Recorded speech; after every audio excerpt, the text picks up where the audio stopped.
My roommate Friedrich was both the most abandoned and the most loved child I was ever to meet. He had the gift of utterance, and everyone around him loved him for that, the intonation and the poise of his speech. But there were other intriguing sides to his personality as well. He could charm animals, he explained, particularly dogs, because part of his job with the company was to rapidly train the daily dog. Even the most reluctant farm dog in Manitoba or Nova Scotia could be coaxed by him to hop on stage and play its part, according to him. What stage? What part? I had no way of knowing then what the company was, but I would find out very soon. Because he was so adored, he was much visited by the members of this company. They are all crazy about me, he said. But as I was to learn, because he outshone everyone else in the room, he was also much visited by visitors meant for others. Taciturn Dr. Carpenter paid an unusual amount of attention to him right in the middle of the day, and often when I felt he should have been talking to me in that gruff and offhand way the doctor had. The nursing nuns also attended to Friedrich and apparently loved the lies he told, or at the very least they didn't object, even when he was obviously lying. He joked with them, but listened seriously when they gave him advice. Then they listened seriously when he gave them advice.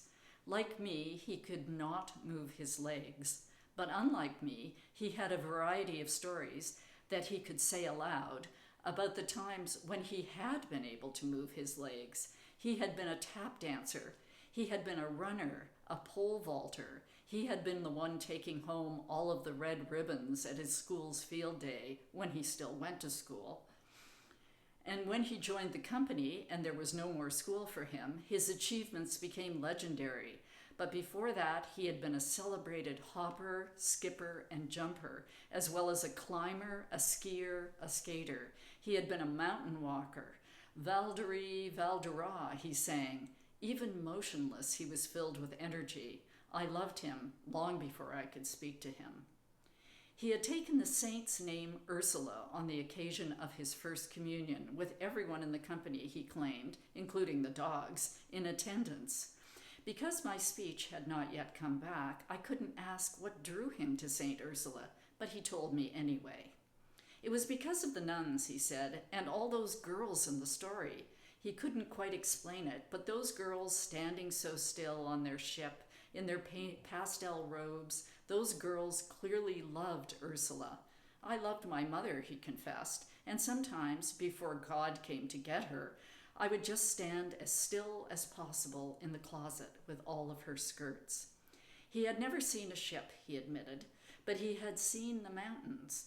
The ship in the colored engraving the sister showed him, that ship was one of the great mysteries, a true wonder. It held 11,000 virgins.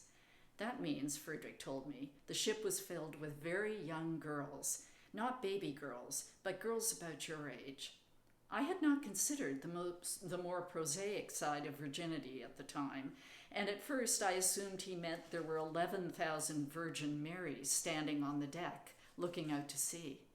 Because of miracles, I decided the multiplication of the Virgin would be possible. But a gathering of this many girls about my age was impossible for me to conjure. Though I didn't have a voice to ask questions, Friedrich intuited my doubt. Some of them were maybe 2 or 3 years older than you, but the rest were your age, more or less, he assured me.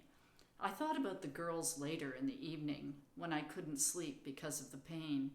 I decided that if I had been one of them, I would have wanted to go home because of the crowding and milling about on board that ship. Then I remembered the shipwrecks in the poems the master had taught us.